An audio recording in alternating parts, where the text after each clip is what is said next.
LA to New York, from Las Vegas to Aspen, to find out just what is funny and what it takes to make us laugh. We ask celebrities and professional comedians to give us an inside look at the funny business.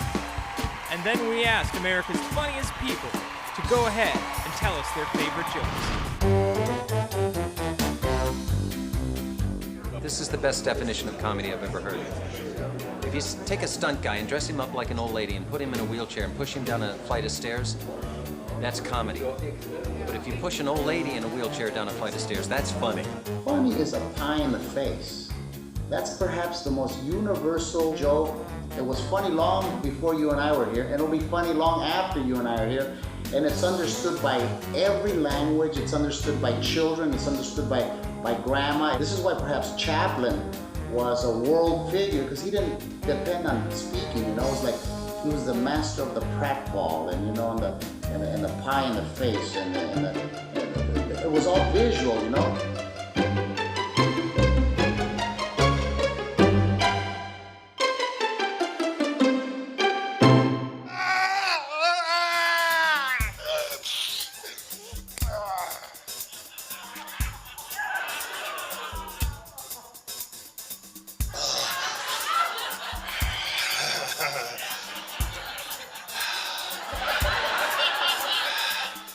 Bad, is it? 'Cause you never try, you don't know. I want to take my clothes off and run around. This prevents me from streaking. When we write a new bit and stuff, it's just happens on the spur of the moment. The more I sit down and I write, and then I tell somebody the idea and they laugh hysterical at it, I know it's not gonna work. That's my gauge, yeah. The more they laugh at it when I describe the bit, the less likely the bit is to work on stage for me. Very strange. Now if I just, off the top of my head, I do something, it generally works really, really well. Lisa, you and I and that piece of rope are gonna do one of Houdini's most famous tricks. Yep, this is called the Houdini Challenge Naked Rope Escape. I just want you to take off your clothes and tie me up.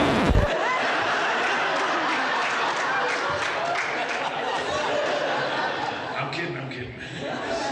You don't have to tie me up. The comedy stuff, I used to do a serious magic act, so I started out trying to do a serious magic act, but people were laughing anyway. So when I was about 10 or 12, I sort of made that shift. If they're going to be laughing, I kind of want to know why. If you go up to somebody with a microphone, shove it in their face and ask them this question, they're always going to answer a certain way. If you go up in a costume and do this scuba gear and jump in a water fountain in a shopping mall, you know exactly what's going to happen. We're going to the shopping mall and jumping in the fountain, so the security guard will come and kick us out. He's going to stick his hand in the camera, he's going to tell me to fuck off, and then he's going to tell me he's going to call the cops, every time. So you go and do that. It seems unpredictable, because nobody ever does those things. Nobody ever goes out in scuba gear and gets in a water fountain at a shopping mall. So, the unpredictable aspect of it isn't what happens, it's the act in the first place of doing it that's kind of unpredictable or weird. Here's one good, it's a cookbook for women that don't know how to cook and put the yellow pages in there. What do you want for dinner, sweetheart?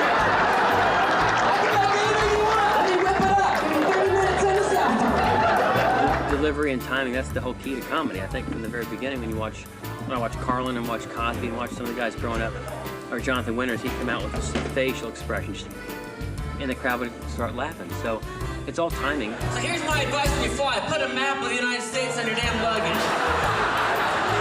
Maybe you'll get it. Where are you going? Vegas. Where do you want your bags to go? Right there! I think what really makes things funny a lot of times is when you say or do things that people don't have the courage to say or do themselves. I think for me, it's just speaking my mind.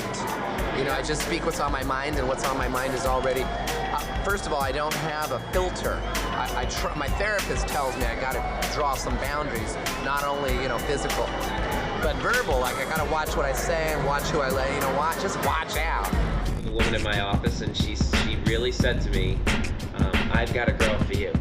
And I said, yeah, is she pretty? She goes, no. but you know you.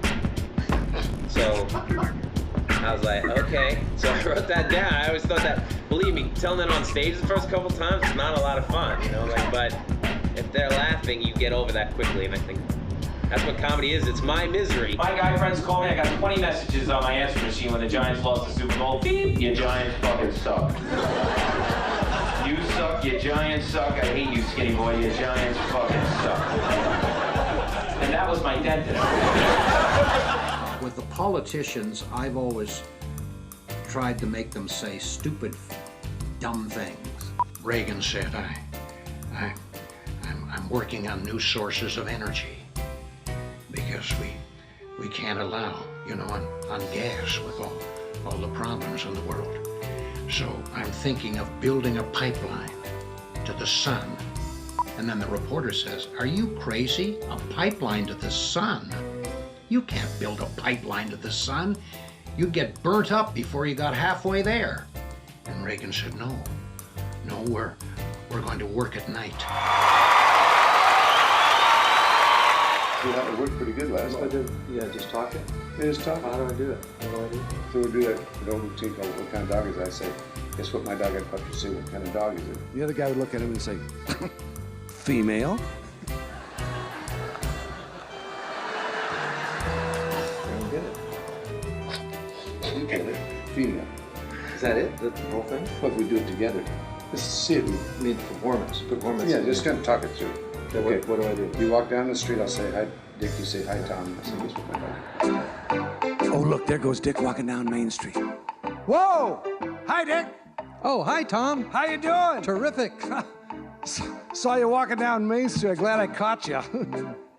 But guess what? What? My dog? My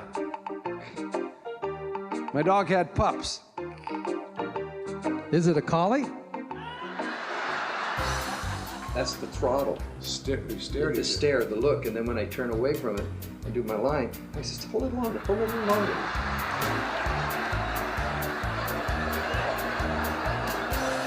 Surprised you, didn't I? It's funny.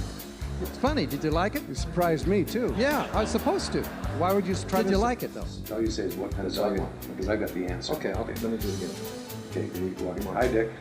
Hi, Tom. How you doing? Fine. Terrific. I saw you walking down Main What Street. kind of dog is it? Why would you laugh at that? That's not funny. No, wait a minute. You told me to say But that's that. not funny. You don't say, hi, Tom, what kind of dog You is it? said that's all I'm supposed But I to say? haven't mentioned a dog. There's been no mention of a dog. If I haven't mentioned the dog, you have no idea. What happened to your dog? Nothing happened to my dog. Then Nothing happened. you got to tell me. I got to say my dog got pups, then you say. Yeah, after you tell me. Just give me one more time.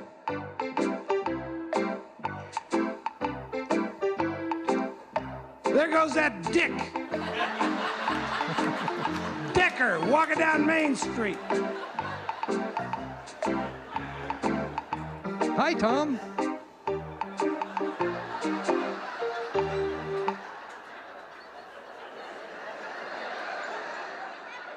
What is your hurry?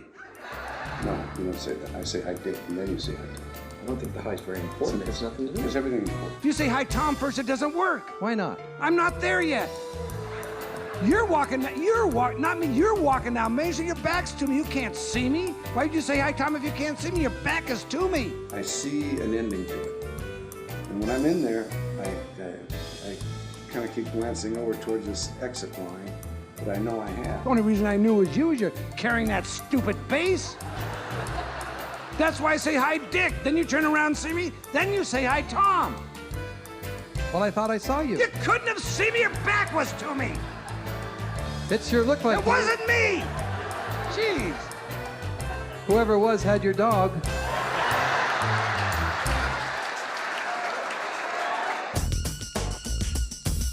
Men are like bank accounts. Without money, they don't generate a lot of interest. How many men does it take to change a roll of toilet paper? Who knows? Did it ever happen? You know why so many men name their penises? Why? Because they don't want a stranger running their life. Men are like parking spots. The best ones are taken and the rest are handicapped. What do a woman, a hurricane, and a tornado have in common? Well, they all get the house.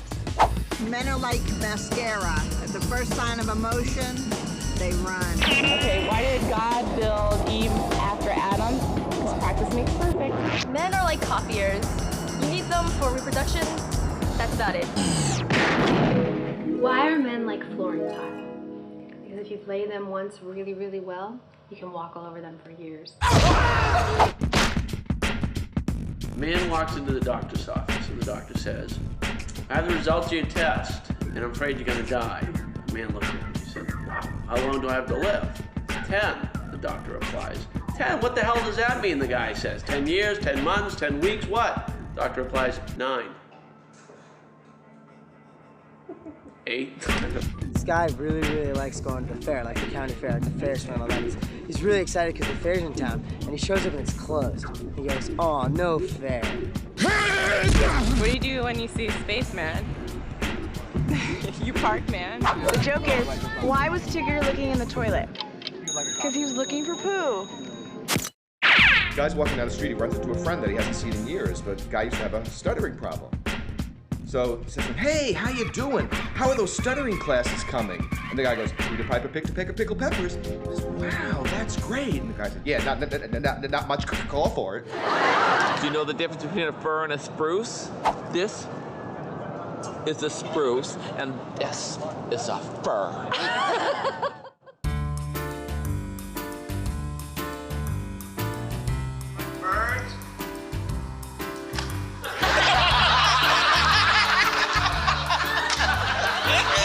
First, you have to think of the funny idea, okay? Which stand-ups can stop right there. Cards? Yes. Explain this.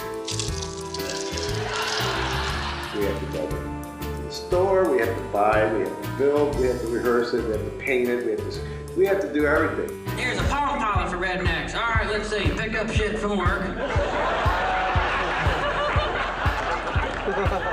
What I try to do was kind of take props in a different way. A lot of props are puns, you know, like it's a shoehorn, it's a butterfly, it's a butter with a fly.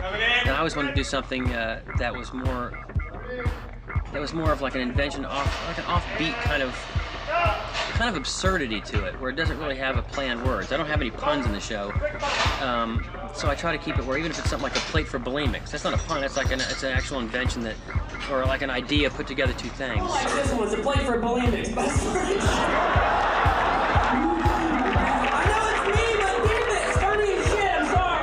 So every time I see someone, they think props. They think, hey, I got one for you. Here's a ham radio, you know? And they go, get a ham and put knob. But they know that's a pun, and they don't get it. What do you got there? My laptop. It's an old model. A lot of the guys that do what I do comedy magic, I don't feel like that they're not interested in the magic part. That's not something that they care so much about. It's just a little addition to their comedy show. That's right, you bust off a piece of Fig Newton. You just need like a third of a cookie, and you kind of squish it up and roll it up so it'll stay on the hook. Just kind of roll it like that. And with Fig Newton as bait, you can fish anywhere you want. Dave and I were going fishing out here in midair. But we're not looking for just any fish, we're catching goldfish. There's one right in front of that woman's head. See if I can snap that goldfish out of the air. Yep, got him. Oh yeah, he's a banger. Hey, Damon, hold that glass over here and check him out. Catching goldfish out of the air is a really old magic trick. I've never seen anybody do it, but I read about it. Oh, after these envelopes will burn up, Tom selected envelope number 2. It's a smoking jacket. Pretty soon it's gonna be a blazer.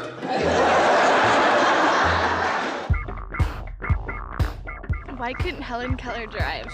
Sorry. Because she's a woman. It's so bad. And women are so much more motivated than men, much more driven. Wouldn't you agree with that? And hands down, guys. Oh yeah, look at history. Women have done things men would never dream of doing.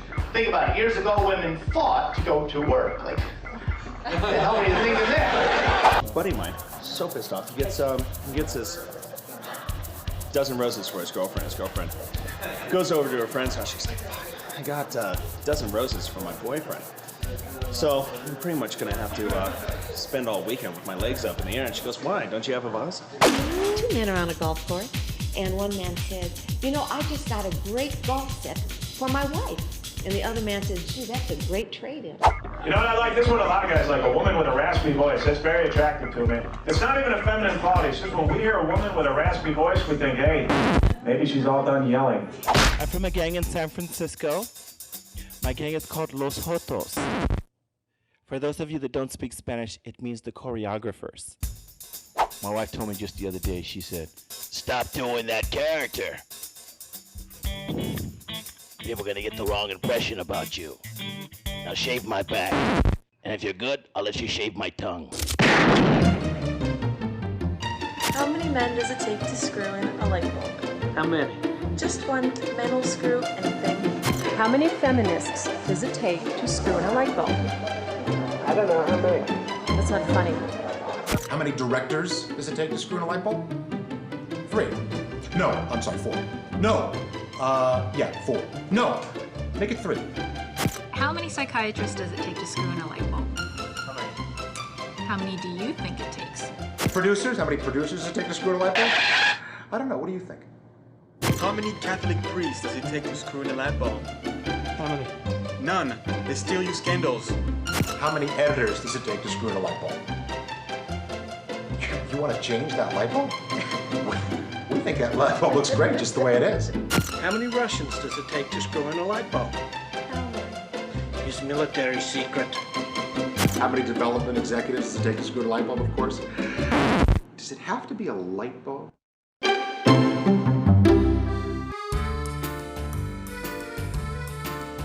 I think everybody thinks they have a really good sense of humor.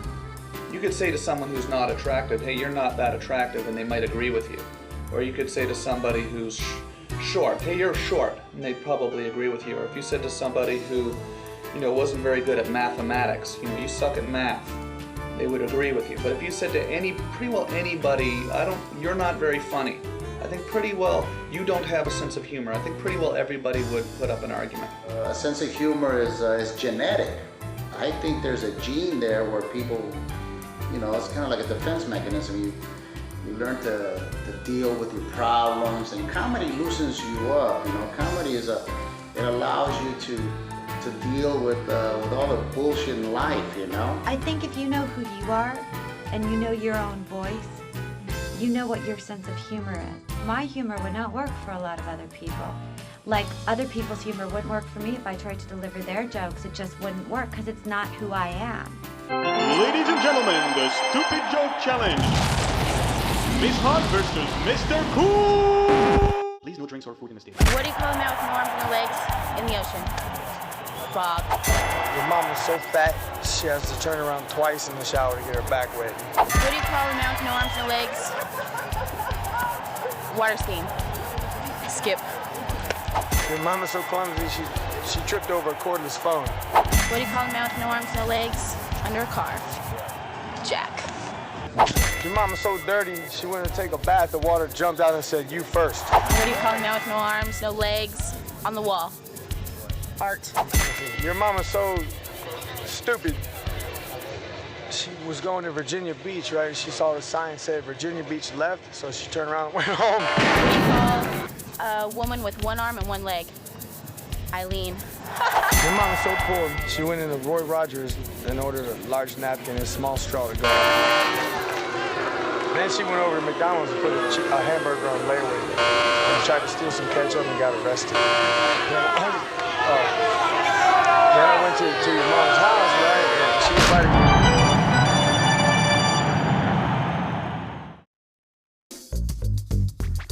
What do you call 1,000 lawyers at the bottom of the ocean? What? Good start. So there's this lawyer. He's standing in line waiting for a movie, and he suddenly feels someone massaging his shoulder and his neck. He turns around and says, "What the hell are you doing?" And the person says, "Well, I'm a chiropractor, and I'm staying in practice, and I'm massaging your shoulders and your back." He says, "Well, I'm a lawyer. Did you see me fucking the person in front of me?" How can you tell when a lawyer's about to lie? His lips start moving. Like, I've worked with 5 presidents in terms of teaching them how to do comedy. Once they got the concept, they couldn't read off the paper and get the feeling. And the comparison I made is I once said to the president, "Mr. President, say fuck." "Well, I don't think to say fuck." "Well, you see, there was no passion, there was no feeling. When words come out, they have colors, they have feelings and thoughts, and if you're going to do a joke, understand that the key is not how funny the joke is, but how good you're delivering it.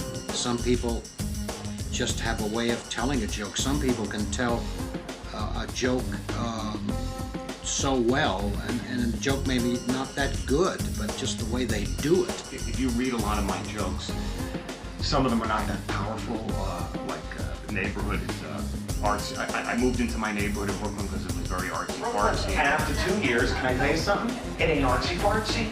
It's gunsy-knivesy. If you read that on paper, you'd go gunsy-knivesy, artsy-fartsy. You go, I don't see it. It doesn't jump off the page. But you add the inflection and what I'm all about and my whole thing that I've worked on. And it works, thank God. I'm more of a writer, and but the delivery has to work or no joke will work. NASCAR, I don't understand NASCAR. We have any NASCAR fans? One guy from Alabama. Thank God. I don't understand how you like that. I don't get it. Like, people are like, oh, it's fun. You know what that looks like to me? It looks like televised traffic. I'll at least go up in like little rooms or late at night, and I will try out jokes, just like try and do it as deadpan as possible to see if it really is the joke or I'm selling it. I want it to be the joke, then I know I can sell it. If I'm gonna watch, they're gonna have to make it more exciting. Like, how about new rules? Like, you can go either way. The human body is designed wrong. Okay, God, evolution, whatever, got it wrong except for one thing, the teeth. Remember your baby teeth? Your spare set of teeth, you didn't have to brush them. It didn't matter, they're your baby teeth, they're coming out anyway, then you get your adult teeth, then you get serious, then you take care of them. If it's not on the paper, it's not going to be funny said to the audience, and if you say it all wrong, it's not going to be funny, so I'd say yeah, about 50-50. I think the whole body should have the built-in baby backup system. Now, this way you can smoke cigarettes for 10, 15 years, your lungs get all weird and corroded. You say, they're my baby lungs. They're coming out anyway. Put them under the pillow, the lung fairy comes. I don't think you can ever underestimate the writing. The longer I do it, I'm doing it like 6 years, and the longer I do it, the more important I think that is. Because sometimes you're off, sometimes you're on, but the writing, if the writing is there and it's a really strong piece of material, that won't fail you. So I also find as I get older that I care less about how I look, and I'm married, it's all elastic. It's all, and I used to want to dress to look like somebody you'd want to have sex with, and now I just don't want my clothes to harm me in any way. A great joke, if you just whisper it and don't hit it with the punch, hit it with the bang, it's not going to get the crowd. You have to be able to, they both have to work together, but I'm telling you, if you don't sell that joke and you don't deliver it, and you don't want to deliver it, and that actually goes back to when you're dying. If you just start, okay, I'm in a shell, here's a great joke, but they're not going to like it anyway, that joke's not going to hit. A lot of young people here tonight, let me give you a little tip. You ever think about settling down, having a family of your own someday? Yeah, remember this, never have more children than adults. You ever watch hockey?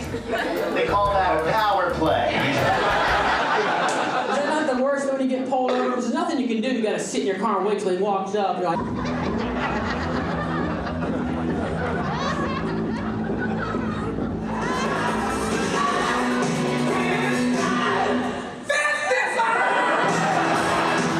Timing is a very magical and elusive thing that you have it or you don't have it. I was on the subway last week and it got stuck, and of course everyone's kind of quiet and nervous. There's this little boy on the subway, like 2.5 years old, just starts going. I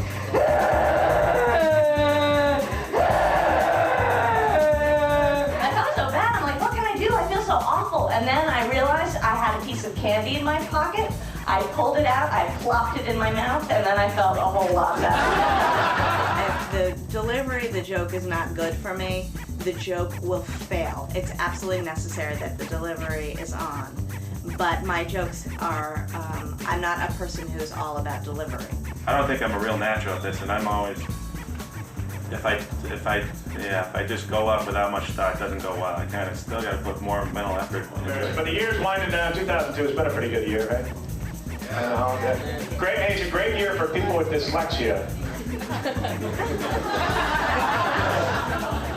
They haven't been this happy since 1991, so the people with dyslexia having a lot of fun. I don't have much, I don't think, stage charisma or anything like that. But I think I can write a decent joke. Here's what my mom's telling me. She goes, "What's your problem? Pretty girls come a dime a dozen." I said, "Well, the problem is that's in Thailand and it's wrong." I sat behind a desk and Pete, you know, the bang truck, I'm putting it to Pittsburgh, I know it's perfect Peter, that's why Pittsburgh, perfect Peter, Pete, call me Pete, and you know, Dave what's the deal with the deal on the phone, Dave what's the deal with the deal, I'll be dealing, Dave what's the deal with Don, if it's the deal with Dick, what's the deal with David, it's the deal with Doc, gotta go Dave, disconnecting, gotta go Dan, disconnecting, gotta go Dick. Okay, so husband and wife are on their honeymoon, and they're riding around this horse, and the horse trips, and the husband's like, "That's once." And so the husband and wife keep walking along, and they're having a great time. They're walking to the sunset. The horse trips again. And the husband's like, "That's twice." And you know, the wife's a little confused what's going on, but they keep having a great conversation. It's very romantic. The horse trips a third time. The man gets off the horse, pulls out a gun, and shoots the horse in the head. And the wife goes, "Honey, that was so unnecessary." And he's like, "That's once." From birth to age 18, a girl needs good parents. From 18 to 35, she needs good looks. From 35 to 55, she needs a good personality. And from 55 on, she needs cash. Why are married women fatter than single women? Because single women come home, see what's in the fridge, and go to bed. Married women come home, see what's in the bed, and go to the fridge. I'm starting to make noises when I don't want to make noises. Whenever I do any kind of work, I actually make two noises. I make one noise when I do the work, another noise about a second later. It sounds like I'm thinking about the work that I just did. A little lamp in my house, a little floor lamp.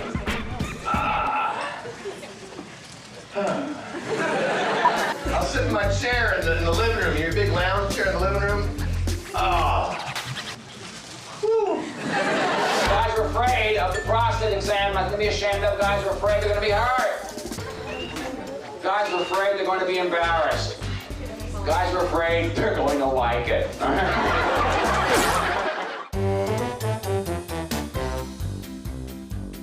I think most comics, I shouldn't speak for most comics, but it's addictive. I like to watch figure skating. I like it when they fall.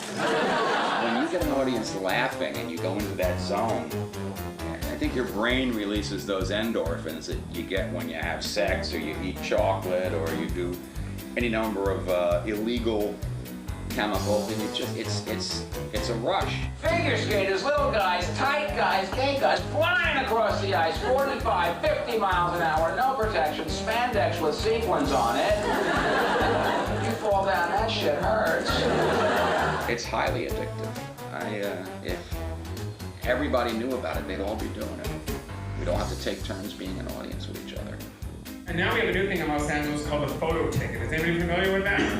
Oh my God, and I never thought I'd say this. I miss the cops. It feels absolutely incredible. But the thing is about it is I never take it for granted because I could lose it at any moment. I never do that. I never go, oh, this is gonna be easy. That's the biggest mistake. No, it's crazy, it is. Now you get a photo ticket. For those of you who know what a photo ticket is what happens is you go through a red light, they snap a photo of you and send it to you in the mail. So I took them a picture of some money. They sent me a picture of handcuffs. You know, I got one joke too, like I think a lot of comics do, they have one or two kind of things, like if this joke goes well, they know their whole set. If they got one joke that's a feeler for the crowd. I finally got a computer. That's a pain in the ass trying to buy your first computer, right? I don't know anything about it. I made the mistake of asking computer people for advice. Here's what all these geniuses tell me. The best place to buy your first computer is online. And if the crowd doesn't laugh at that, a lot of times they don't, then I know, all right. That's the one joke but if that joke gets a big laugh, I know I'm on easy street. It's a hiccup cure. You put the bag over your head. Don't everybody leave. Put the bag over your head and you spin around. Creating new stuff is not, it's not that I don't like it, I do like it, but it's not as fun for me as getting the initial idea and then getting it to the point where it can come up out here and then I can fiddle with it in front of people. Sometimes you get down there, all college kids. Boom, bang into their heads, fly on their thing, rip on them once in a while, because that's what they're there for. They want to be ripped on, the people in the front, and that's where you're going to get the biggest jokes. Sometimes you'll be down there, be all tourists. They don't want you to come talk to them near them. They just want to see the show. Let me see your material. The comics whom you see die on stage are the ones who aren't reading the room and who are trying to push whatever pre-written stuff they have through, regardless of the crowd reaction. And that you have to be flexible enough to go with the flow. And that's true for anything. A woman doesn't need booze, right? A woman can be a total stranger in the ladies' room. 2 minutes later, they're sharing the most intimate secrets of their lives. I think if you looked at it on a graph, you know, the ideal monologue would probably start here and then there. You know, the last thing you want is an EKG. If you can introduce a guy to his wife, get him the job of his dreams, you can save a guy's life, and what does he say? Thanks, Ben. I'm sure there's probably some sort of primal sexual foreplay, climax, good night, pay your waitresses, come back next week. It's like fucking. I'll tell you right now, a lot of 20-year-olds, you'll look at me and you will have fantasies. Whatever the audience's experience is not my experience. Just like whatever a woman feels in sex is not what I feel. I mean, we have two, you know, we each have a different role to play. I know this. You may not think this is going to happen, but later on tonight, you will see, I mean, I'm in the lights, I've got the sound, I mean, I'm dressed, you know, fairly well, and you see me with some sort of power. I believe the audience is essentially more receptive, more female in terms of its orientation. And the performer, whether it's a man or a woman, tends to be more of takes more of the male role, the dominant, guiding kind of a role. And you'll have fantasy, but I'll tell you right now, I will not allow anything to happen. I won't. I'll tell you why. 20-year-old, you're high maintenance. The sex is good, but 5 minutes later, they're always jumping on the bed. Do it again. It's not just like a good audience or a good comedian. It's not just, it's never is just as clear as that. It's the combination of the two. Well, maybe tomorrow. I'm gonna need me a sandwich and a nap first. It's my father's favorite joke. It says, girl says, if I'd known you were a virgin, I would have taken more time. Girl says, if you'd taken more time, I would have taken off my pantyhose. People don't know that 1 in 3 cowboys in the Old West were African American. They were brothers. So this Indian tribe had captured this one brother and tied him to the stake, and they were going to kill him. And the chief comes to him and says, as a ritual in our tribe, we usually give the person about to die one final wish. So the brother says, well, let me talk to my horse. And the chief goes, you want to talk to your horse? Fine. Crazy cowboy. Bring horse. So horse comes over. Brother grabs the horse by the ear. Horse goes, gallops away. So they're standing around, they're waiting for a while, nothing happens, and the chief says, well, we now burn at stake. Then all of a sudden, out of nowhere, over the hill comes the horse with this wagon full of prostitutes. Full of prostitutes from the local brothel. And the chief and the Indians, they look at the prostitutes and look back at the cowboy, look at the prostitutes, they say, be right back. Go over there, have their way with these women. They just have a blast. They come back, they're all sweaty. The chief goes, oh, that was a good time. Because you do that for us, we give you another wish. And the brother cowboy says, can I talk to my horse again? He says, oh, sure, good things happened last time. So they bring the horse over, and the brother grabs the horse by the ear and says, I said posse. Hey, remember that Y2K? Well, that seems like a long time ago. Remember how nervous people were with that Y2K? Nothing happened. My best friend was so stressed out. He was like, hey, this Y2K is scary. Because if my computer thinks it's the year 1900, my porn is going to suck. A friend of mine went to the doctor. Said, doctor, I think I'm going to need some Viagra. The doctor gave him the Viagra, went home, took it, got stuck in his throat. Had a stiff neck for 3 weeks. It's not going well for me. I get very horny, too, especially after work out with all these beautiful women. Everyone get nuts. The other night, I called up the phone sex line. They told me to go fuck myself. After the act of sex is over, I excuse myself to go to the bathroom, but I don't have to go to the bathroom. I need to see the train wreck that just took place. Do you know why junior leaguers don't like gangbangs? Too many thank you notes. This businessman, his overnight trip gets canceled, and he's in bed that night with his wife, and at midnight the phone rings, and he answered, and he goes, huh? How the hell should I know? I live in Kansas, and hangs up the phone. His wife goes, honey, who is that? He says, some jackass wants to know if the coast is clear. She tells me that she wasn't happy with our sex life no more. You know, and I ain't a shy guy. You name it, I do it. So, she told me one day, I said, well, what is it you need? She says, I think I'd be happier with a man with 10 inches, because you're enjoying it and I'm not. So, you know, I don't know if I told her the right thing, but I told her to go on out and find the guy. If that was going to make her happy, I wanted her to be satisfied. She can find a cat with 10 inches, go ahead and find him. Because I ain't going to cut off shit. A woman goes into a chemist, you say a drugstore, yeah, or a pharmacy. She's looking embarrassed and a little bit sheepish, and she says to the chemist, this drug Viagra, does it really work? So he says, oh, it works, madam, I can vouch for that. So she says, and is it expensive? So the chemist says, it's not cheap, but most people think it's good value. So she says, and can you get it over the counter? And he says, I can if I take 2. Why does Mike Tyson cry after he makes love? Because of the pepper spray. What a Rubik's Cube and a penis have in common? I don't know. The longer you play with those things, the harder they get. Guy walks down the street, 42nd Street, and goes into a whorehouse. He's desperate. He only got $5. Goes up to the concierge and says, I gotta get it fixed. I only got $5. She says, get the hell out, fix him out. He walks a little further, he tries the next place, and same thing. He gets kicked out. He finally finds a place where the lady says, $5, all right, for $5 you get the Penguin. And he says, all right, sit down there and wait and we'll call you when we're ready. So he sits down. A few minutes later, they call him upstairs and they walk him in, they bring him into a room, said, wait there and we'll send somebody in. So a few minutes later, this beautiful, voluptuous, phenomenal blonde walks in, drops his pants while he's standing there and starts giving him a blowjob. And he's just about to come, she walks out of the room, and he runs after and says, hey, where you going? I really wish I could drop my pants and do this. No. Ready? Yeah. Hey, where you going?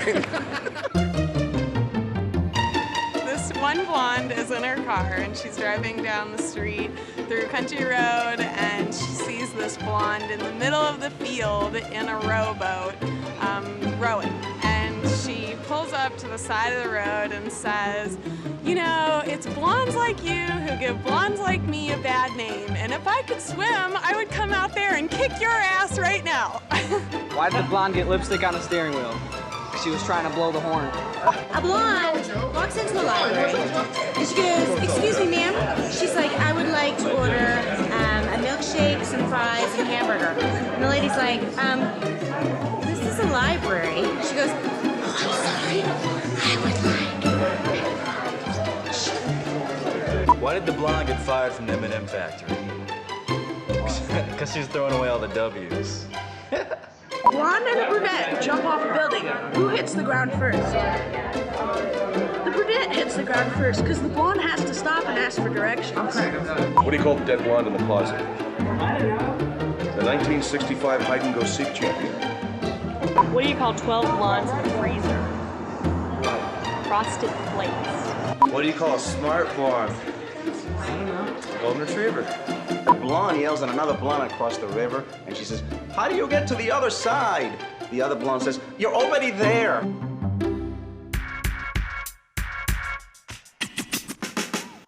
We like to make fun of things that are more we're talking to somebody or making fun of somebody or making fun of a certain situation, it would be more for a reason that's absurd or unwarranted. For instance, if a security guard's kicking me out of a place and I'm getting him mad at me or we're getting him flustered, he's getting angry at me usually for a reason that is, not really a very big deal. I actually made a pretty good career for the last 20-something years talking quickly, which people think is like, how do you need to talk fast for a living? That really can't be what you do, but that really is what I do. And I've done it for 1 million companies all over the world and tons of commercials and on TV and all that kind of stuff. And it's just something that I've always did since I was a little kid, and I just kind of use that to get through some of the comedy. I mean, I do other stuff that's funny too, but that is always part of the bit when people hire me, because if they're going to hire me and pay me the big bucks, they want me to do what I do, which is this. I look right at people, and I just say what I want to say, and I never mugged, just was straight ahead. And people laughed. I don't know why they laughed. But now, I know how to get a laugh. I don't know what it's about. You couldn't write it down as an instruction book? No instruction book on that. The kind of jokes I like to do, and because I like them, are the ones where I like, oh, I get it. And you have like, here's A and B and F, and then the audience has to make that leap to N. And I'm a vegetarian. Anyone? Yeah. I'm not that hardcore though, because I can eat eggs. I have to because I'm pro-choice. There's references in there that they have to get, and they have to do the work. And then there's this extra thrill at the end, like, oh my God, I figured that out. So it's there's this very exciting quality, I think, to that kind of joke. Many times with a joke, it can be too clever, and the audience is still trying to figure it out. It's funny, but it takes too long to figure it out. And that is a no-no. That doesn't work at all. Well, a lot of my humor comes from non sequiturs because people don't expect certain things to come out of my mouth to begin with because of how I look and how my persona. So that's why I can get away with saying certain things because that other people might not be able to get away with. I mean, people are always coming up to me. They're like, hey, you're Lisa David Dean. Remember when you blew your English professor? No, I don't. But I remember I got a B. I have a joke that I close my act with that I think you guys might have seen, where I talk about getting a massage. Don't ever do this. It's the biggest scam. I go to this place, $75. Okay, I don't have $75, so I had to pay in pennies. Each setup has little sort of miniature punchlines in it. I say, and I go in, the people couldn't have been nicer. They spoke with an accent, so I thought it was authentic. It's just starting now to get a teeny bit of a laugh, and I don't know why that is. And they had candles and music and everything, but $75, it was fine, but I didn't even come, so. There's something really disarming about seeing this dorky creature talking about that, like it's just too much. Oh my God, the girl with the Prada bag in front is looking at me like, oh my God, that librarian said something dirty. I like a quick in and out. Here's your tag, here's your punchline, boom, boom, you're in, you're out. I went in there, I called the manager, I go, hey, I got a leak in the sink. He said, go ahead. The idea was I was supposed to be talking to the mouse and, saying I was going to feed it to the snake, and then I just ended up, it swung a little close and actually grabbed onto my tongue, so I let it, kind of walk in there. And we kind of enjoyed that, so then I, of course, had to do it 45 more times. I'm a New Yorker. I'm not from New York City. I'm from what I call New York country. I'm from a small town just on the outskirts of a Walmart. I come here to Manhattan, and most of these people, Walmart is just a word. They don't have the actual experience of it. A lot of times when I shop at our Walmart, I don't know what I need until I'm actually in the store.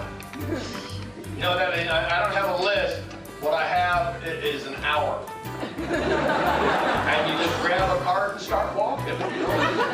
I think what I do is so relevant to America. Next thing I'm in the checkout line, and I look in my cart, and it's like I've come out of an alcoholic blackout. I don't think television necessarily caters to them. They tend to cater to the coast. I have a 6-pack of bacon-flavored Maylocks, big bag of tube socks, a weed whacker, a pound of Skittles, and a canoe. It's not always fun being this large. When you're this big, you get group insurance. There's more negatives than benefits, though. I can't stand on a street corner because people try to board me.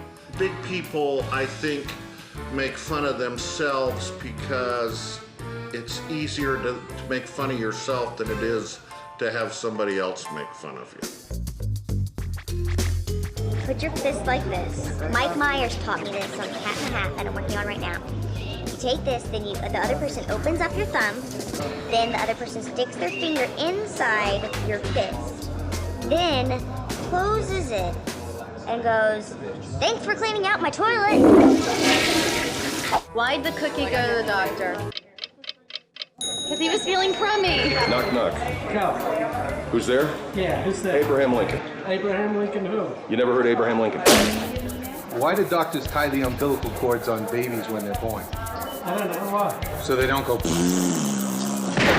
Why did the turtle cross the road to get to the Shell station? It's what's the difference between men who falls from the 10th floor and men fall from the first floor. The man falls from the 12th floor, he falls like, ah, boom. The man falls from the first floor, it's boom, ah. Well, what I'm really proud about is in 1978, I graduated from Boston University with a degree in film production. And then I moved to Hollywood and got a job at 1 Hour Photo. I got a 128K modem. I got DVD, I got a burner, I got zip, I got ROM, I got RAM, I got RIM, I got room, I got everything. I use it for solitaire. Why did the monkey fall out of the tree? Why? Because he was dead. What did the 0 say to the 8? I don't know. Nice spell. How do you make a Kleenex tape? You put a little boogie in it. I know it's cheesy, but that's like all I know. What did the hot dog say when he won the race? I'm the winner. Did you hear about the guy who lost his entire left side in an accident? No. He's all right now.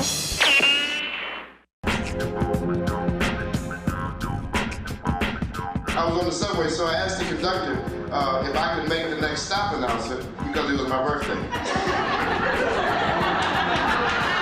He let me.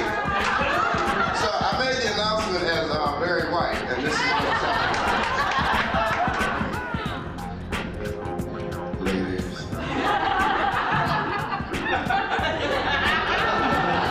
And hold on to the pole, baby. Because the next stop is 59th Street. And when we get there, I want you to take your panties on. Andy Rooney were to say something like, I watched the Oscars the other night, and I was thinking to myself, why don't they have the porno awards? That way, if they were 4 or 5 hours long, who cares? I like it when they take a recent hit movie and make a porno out of it. But they change the name just enough so you know it's a porno. Goodwill Humping, Air Force 69, Sick Sensual, I see naked people. Sometimes the impression can be good, the joke isn't very good, and you get mediocre applause. They may be applauding just the impression, but material is lousy. So you have to concentrate on both. Some people are funny to begin with, like when I imitate Ray Romano. I love Ray Romano as a stand-up, as an actor. I think he's hilarious. So you're starting off funny to begin with, and then, you know, I'll put him in a different situation or whatever. Or I was watching The Fear Factor. I'd like to see Ray Romano on that show. I don't think I want to stick my face in that bowl of snakes right there. No.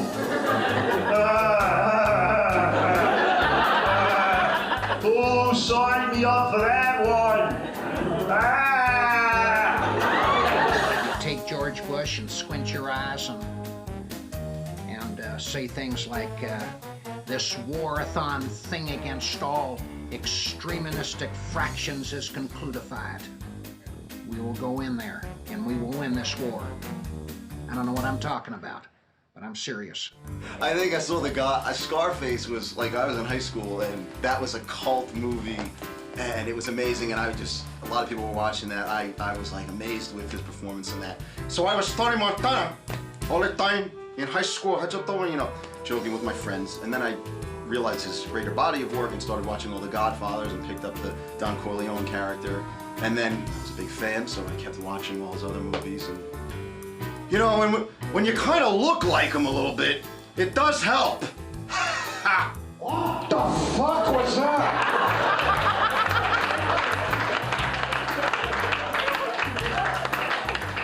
Hey, El Duque, slow down.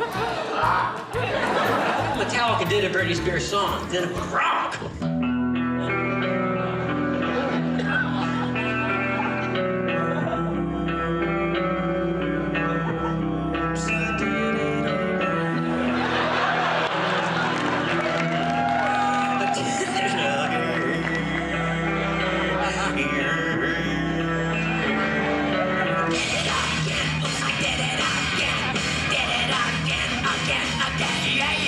Saw Catch Me If You Can the other day with Hanks and DiCaprio, you know, and ever since Forrest Gump, I can't see Hanks in anything but, you know, he's Forrest. Castaway, these are my magic flippers. You know. Road to perdition. One day I got a gun and started to kill. Killing is like chocolate. John Travolta. Oh, Jesus Christ, what's your problem? Come on, what are you talking about? I was not late. You was late. You was pulling on your lipstick for 2 hours. I'm waiting outside in the driveway with the Lion King tickets, $150. It's disgusting, you know? Let me tell you something. It doesn't matter whether you're a Democrat or Republican. All that matters is that everybody can do 250 crunches. What do you call a fish with a missing eye? A chicken and an egg are lying next to each other in bed. And the chicken has this really satisfied look on its face, and it's lying there and it's smoking a cigarette and really satisfied. And the egg rolls over and says, I guess we answered that question. Okay, what do you call a fish with 2 knees? A fish with 2 knees? What? A toonie fish. In the suburbs, and I'm a dog owner, which means I cannot walk my dog at night in my own neighborhood. People have motion security floodlights on their houses. It's 12 o'clock at night, my dog's taking a dump. It's like a prison escape. Dog's caught in the act. So this old guy, he's walking down the street, he got this old parrot. He sits a parrot out in front of the pet shop every day. So this old guy, he's walking down the street, and parrot sees it, he say, "Hey, you! Come here!" So the guy walked over there, and he looked at the parrot said, "You a motherfucker!" And the guy got up and said, "Oh, oh." He walked into the business, "Man, your parrot just called me a motherfucker. You guys better do something about that parrot, I'm gonna have you closed down." "Don't worry about it, sir, we'll take care of it, So the next day, guys walk down the street, no parrot say, "Hey, you! Come here!" Guy walked up there, the parrot say, "You a motherfucker!" So the guy got all hysterical, he goes to the store, and he complains to the owner. So the owner comes out and tells the parrot, "Look, you can't be talking like this to the customers coming down the street." He said, "If you do it again, I'm gonna feed you to the cat." So the next day, here comes the guy walking down the street, and the parrot said, "Hey, you! Come here!" The guy walks up, looks at the parrot. The parrot say, "You know!" That's it.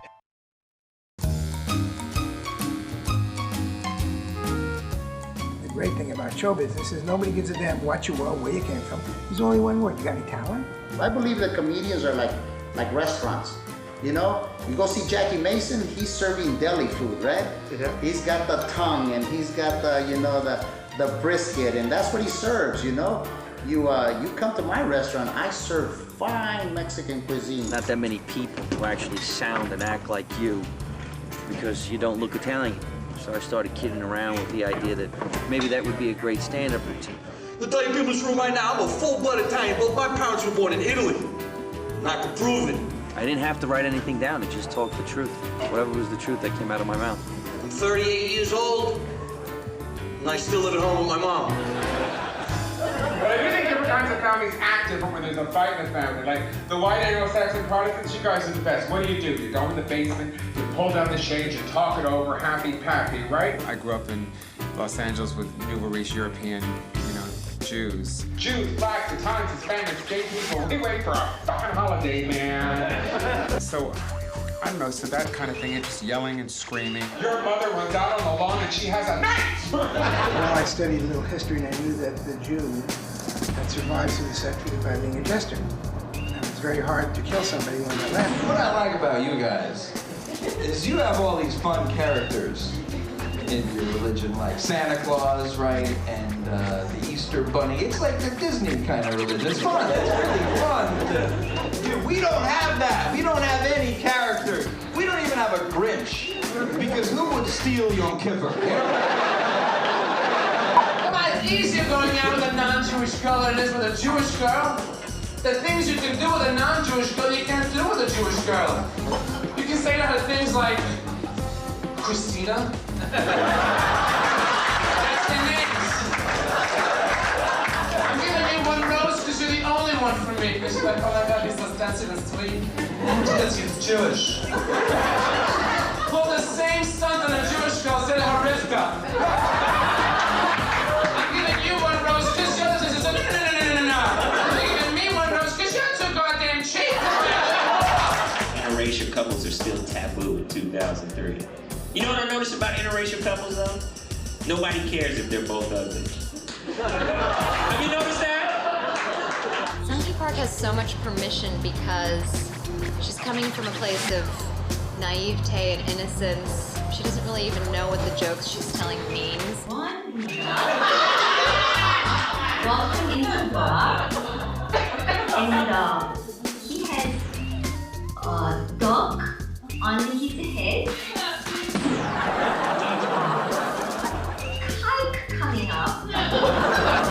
Audiences really root for her, and she's saying the most horrific, racist, politically incorrect things, and there they are cheering for her. And Kike say, hey, you don't bring that ugly thing in here. And Nika say, don't talking about my head like that. And Kike say, I was talking to the dog. I also think we give words power by not saying them. If you don't say nigger or gook or spick or kike or chink, you're just whispering them behind closed doors. That gives them more power than just getting them out in the open, make fun of them, change their meaning. I want people to wake up to the fact that it's okay to tell a black joke, and it's okay, the mayor gets impeached because he told a black joke or something like that, or if these assholes would stick to their guns and go, yeah, I told a black joke. So what? You've never told a black joke? It's a joke. A joke is a joke. I wasn't serious when I said it.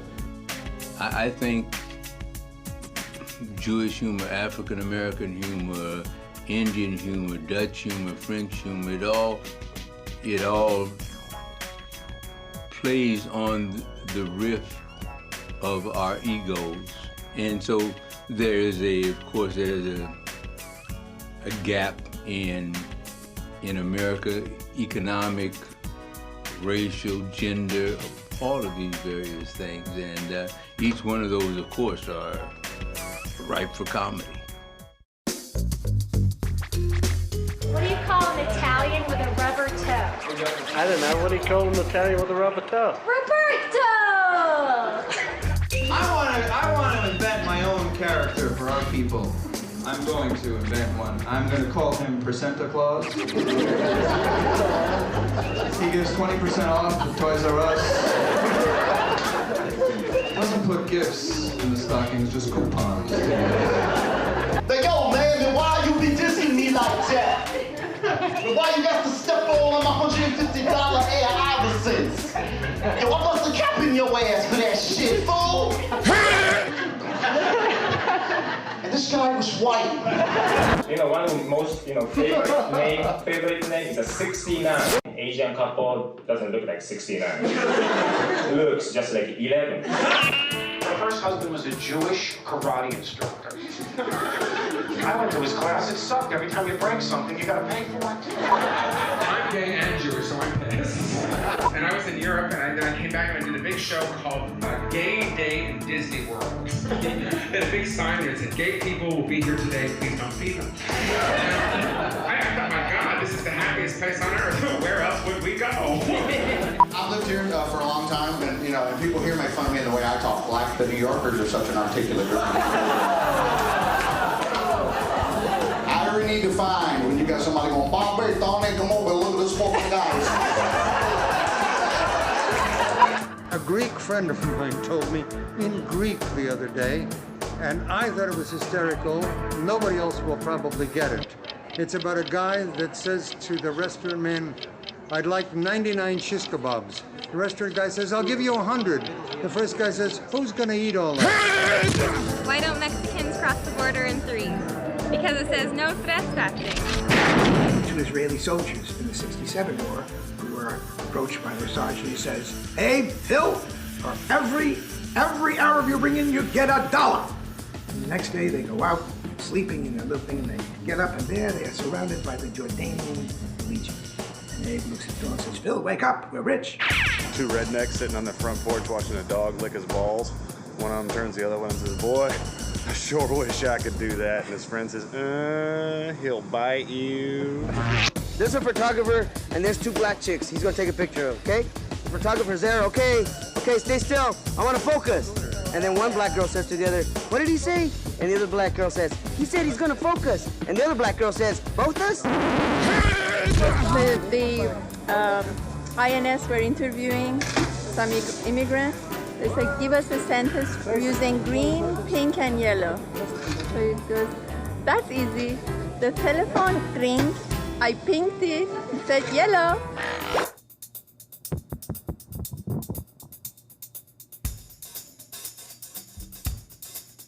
I'm a little teapot, short and stout. Here is my handle, and here is my spout. Hi! How is everyone? Good, good. For those of you that don't know me, my nickname is Bumper. The reason they call me Bumper is because there's a lot of bump and no her.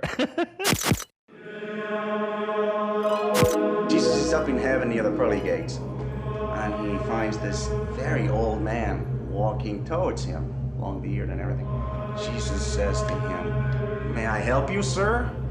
And the old guy goes, "I'm a very old carpenter, and I'm looking for my son who died a long time ago, and he was so good that I know he must be here in heaven.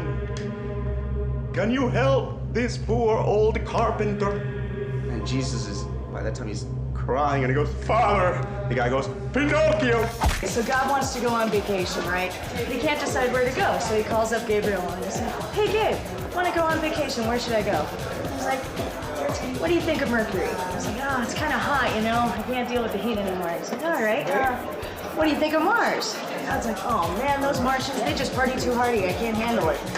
And he's getting real frustrated. He's like, "Okay, what do you think of Earth?" And he's like, "Oh, Earth, yeah, I remember that place. Last time I was there, I fucked this Jewish chick, and I've never heard the end of it." Pope finds out he's got terminal heart disease. And everyone down at St. Peter's Square, they're all crammed in. They're all like, "Take my heart, take my heart, take my heart." He's like, no, I don't think that would be right. I'm going to go back inside and I will convene with the Holy Father above, and he will give me guidance what to do. So he goes back inside, everybody waits. A couple hours later, he comes out holding a feather. And he says, "I have spoken with the Holy Father above. And he told me to cast this feather out amongst the crowd.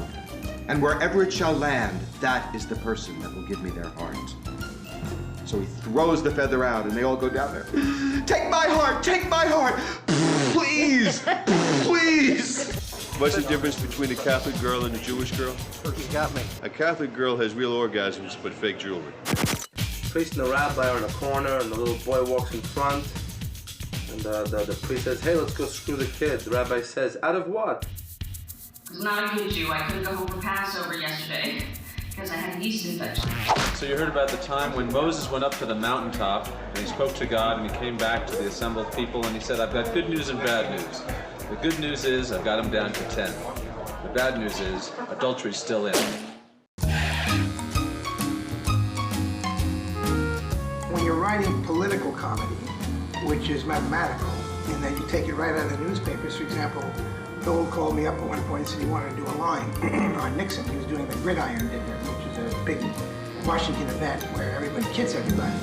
And at that point I said, well, the line for Nixon is really obvious, and that is if you look at the Washington Post headlines that day, it says 3 ex-presidents in Washington this week, Ford, Carter, Nixon. So I said, yes, you know evil, you're no evil, and evil. That's a piece of mathematics. If you could give George W. the shaft and get a good laugh out of it, that's a win-win. But if just to set your opinion, give him the shaft and then it dies, it's not productive, it's a win-lose. Jimmy Carter, George Bush, Bill Clinton, they're all on a ship. Ship's going down. Jimmy Carter says, women and children first. George Bush says, fuck them. And Bill Clinton says, oh, so you think we have time? President Bush is sleeping in the White House, and he has a dream. And in this dream, the first president of the United States comes up to him, and he says, "Oh, Mr. Washington, I'm a big fan. What can you tell me to make me a better president?" And he says, "Always be truthful to people, and you'll prevail as president. You'll be a good president." He says, "Okay, it sounds like good advice." Next night, he's sleeping, and Jefferson comes to him in a dream. He says, "Mr. Jefferson, you've done so much for the country. What can you tell me to make me a better president?" He says, "Always keep your people's best interests at heart." He says, "Okay, sounds good." Next night, Lincoln comes to him. And he says, "Mr. Lincoln, what can you tell me?" And he says, "Well, to make you a better president, I have to say go see a play." My parents watched their president who they love get shot in the head. I watched my president get head. And it's hard to keep track of our enemies now here in America because it's constantly changing. Remember when it was simple? The Russians were the enemy. That was it. It was all about the evil Russian Empire. Hello, I am evil Russian KGB enemy. Hello. Now they're like our cute little buddies. Hello! My American friend, come on over. I've got Moulin Rouge on DVD. Constantly changing. You can't keep track. Imagine if, like, in 10 years, Iraq becomes our new best friend. We just want to say that we stand behind our American friends against the evil Canadian Empire. I can't keep track of all the new drugs. Can you guys keep up nowadays? Seems like there's a new pill every day. Zantac, Zyban, Zoloft. They'll sound like characters from Deep Space Nine to me. And they don't even tell you what they do. The commercial doesn't even tell you. They go, yeah. At the end they go, ask your doctor. A misconception people have about alcoholics is that we have low self-esteem. But how many of you can wake up in your own vomit and still think you're the shit? So I do all these alternative ways to meet. Well, like I go to meetings and lectures and galleries. I even went to an Alcoholics Anonymous meeting because I don't drink already. I figure I got something in common with this baby. I walk into the meeting. For 90 minutes, I heard the most gut-wrenching, miserable, tragic life stories. I've been drinking ever since I went to the meeting. I think jokes about drinking, taking drugs. Don't drink or take drugs anymore. I stopped all that stuff in the early 80s when discos were popular. Discos helped you stop drinking because they would have carpeting on the floor, and then for sound insulation, they put the same carpeting on the walls. Think about it, carpeting on the walls of a bar. How can you tell when you're falling down drunk? Okay, a mushroom walked into a bar and ordered a drink, and the bartender said, "We don't serve mushrooms here." And he said, "What's the matter? I'm a fun guy." What does a guy say to a horse sitting in the bar? That's how it goes. Why the long face? The grasshopper walks into a bar and orders a beer, and the bartender says, we've got a drink named after you. The grasshopper says, "Really? You got a drink named Steve?" A duck walks into a bar and says to the bartender, "Do you have chicken?" The bartender says, no, this is only a bar. We don't have chicken, we don't have food, just drinks. The duck leaves. 10 minutes later, the duck walks in. He says to the bartender, do you have chicken? The bartender says, no, I told you, we don't have chicken, we don't have food. Only spirits, alcohol, beer. That's it. The duck leaves. The duck comes back in, he says to the bartender, do you have chicken? The bartender says, no. And if you ask me that question one more time, I'm gonna nail your feet to the floor. The duck leaves. 5 minutes later, the duck comes back in, he says to the bartender, do you have nails? Bartender says, no. He says, do you have chicken?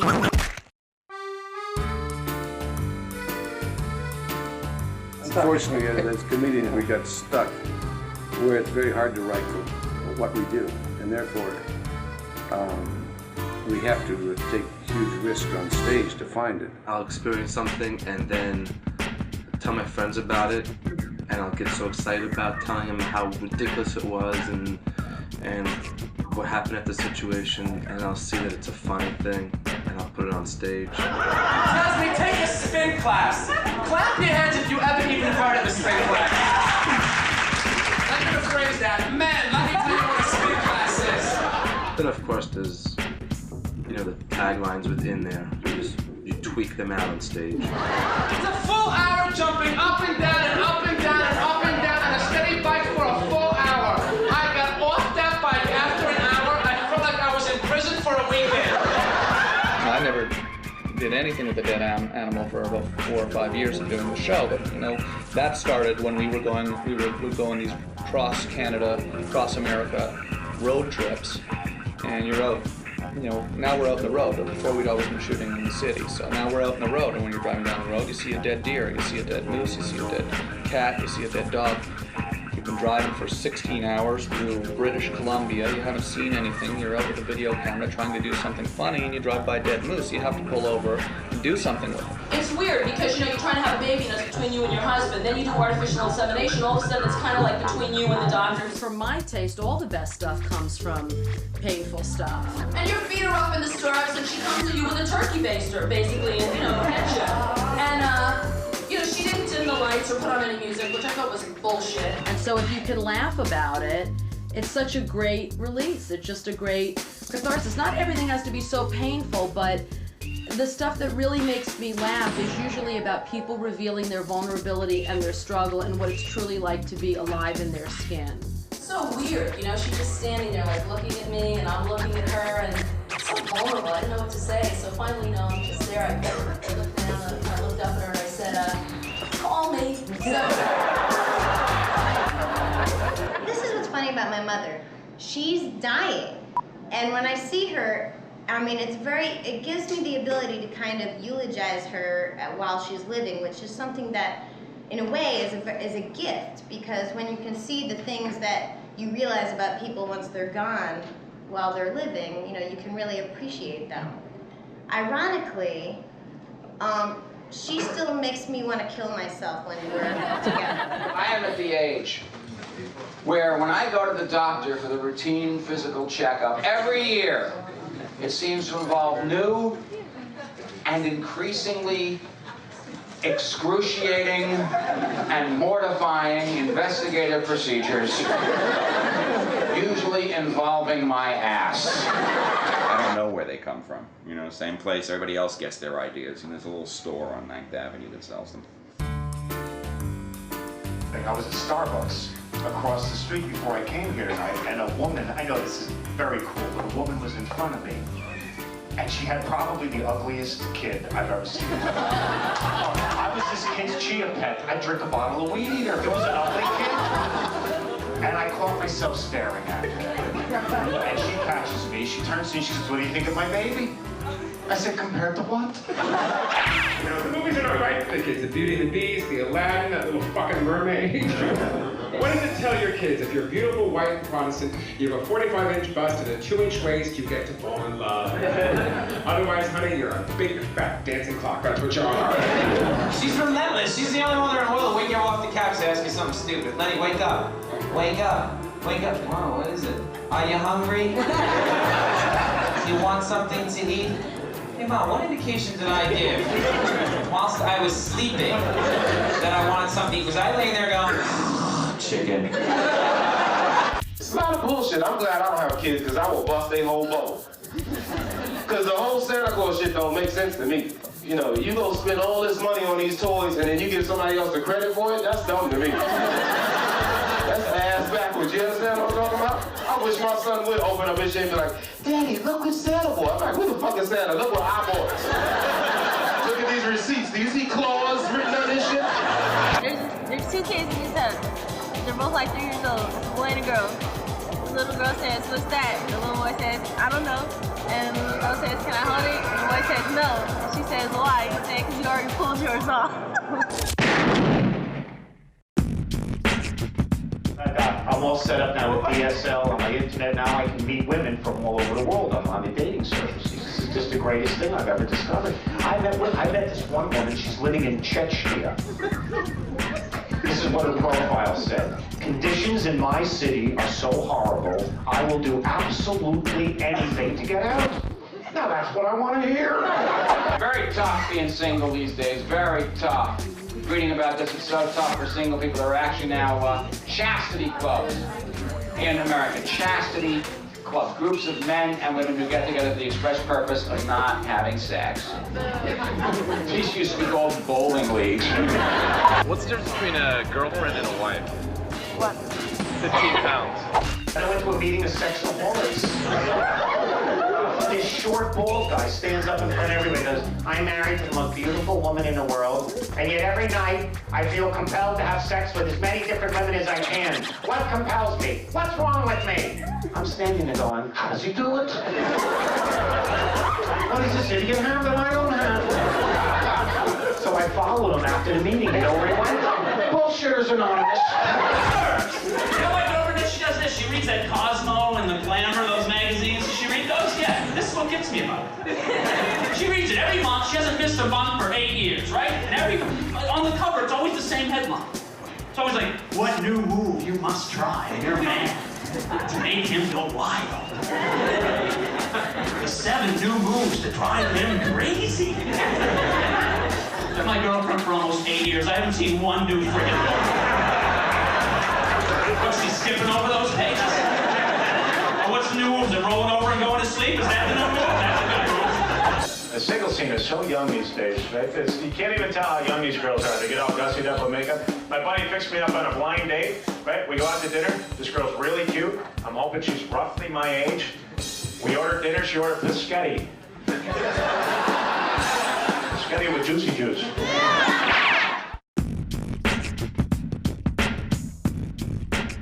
There's no question, though, a lot of the young comedians today, they get a laugh because they shock the audience. It's a shock laugh. Tonight we'll use 2 ordinary playing cards as a blindfold and a staple gun. And we'll attach a card over each one of your eyes like this, okay? The older I get, the more I want to shock and piss off people who are politically correct, because I think they're the biggest group of assholes that ever walked this planet. And I just want that person to I want his head to blow. I want to just get in there and just say everything that I could possibly do to push the buttons to piss them off. You can use some tape to keep those cards in place. Round and around and around and around. I'm gonna throw this black sheet over your heads. You know, there's what's called blue. And sometimes comics will say to each other backstage, shit, we're gonna have to work blue, because they're not a smart crowd and they just want the dirty stuff. Well, dirty is either very vulgar and you're not just hinting at sex, but describing the act of sex explicitly. So here's a joke that I thought was dirty, but turns out it's fine, so I still use it in my clean act. I was talking to my friend this morning, and she was telling me that you should not brush your teeth before sex because it opens up the blood vessels in your mouth, and that's how you can get STDs. And for a second I was like, that's a pretty good tip. Then I thought, how about not having sex with diseased people? Maybe if you brushed your teeth, healthy people would be attracted to you. I can't watch porn with a guy or with another person or anything. I can't. It makes me upset. It makes me the other person who doesn't like porn. Like, I get upset and it's dirty and it's totally disrespectful to women, and it just makes me feel I love it, and I want to see a girl's face get fucked and But I didn't know the actual F word was a dirty word until I moved to California. I always thought the F word was like the word hello. It belonged in the conversation. See, in New Jersey, if someone doesn't curse while they're talking to you, it's because they didn't like you.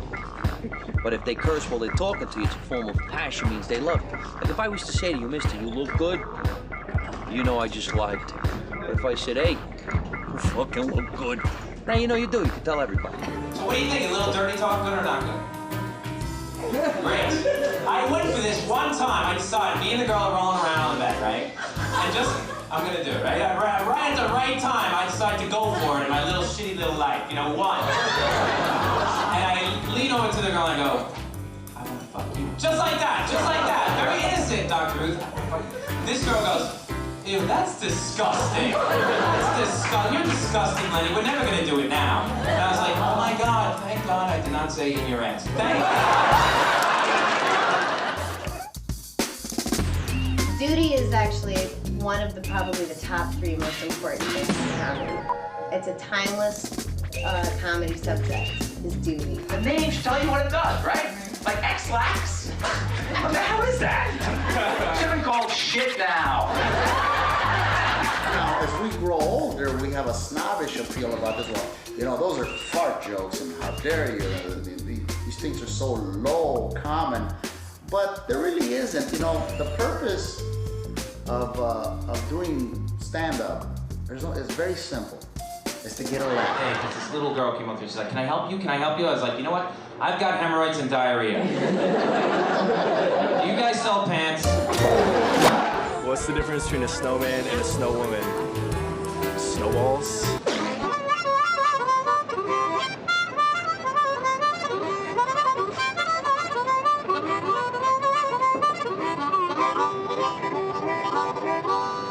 What's the difference between meat and fish? If you beat your fish, it'll die. Oh yeah, everybody is from Ottawa, it seems like. Who have you interviewed for this right now? I seem like I'm outrageous and crazy, but I really do prefer, what really makes me laugh is when it's authentic and real and seems like it's grounded in reality, comes from somewhere and it's not just zany for zany's sake. Andy Dick is from Ottawa. I can remember when I was a kid watching the Ed Sullivan Show, and you had on people like Myron Cohen and comics of the time. Rich Little, he's from Ottawa. I realize that there's a world with a Robin Williams, and Robin is fast. From Ottawa. Stephen Wright is deep. From Ottawa. Carrot Top is shallow. Ottawa. Whatever, from my opinion, the person that affected my life the most was Richard Pryor. From Ottawa. And where are you from? Ottawa.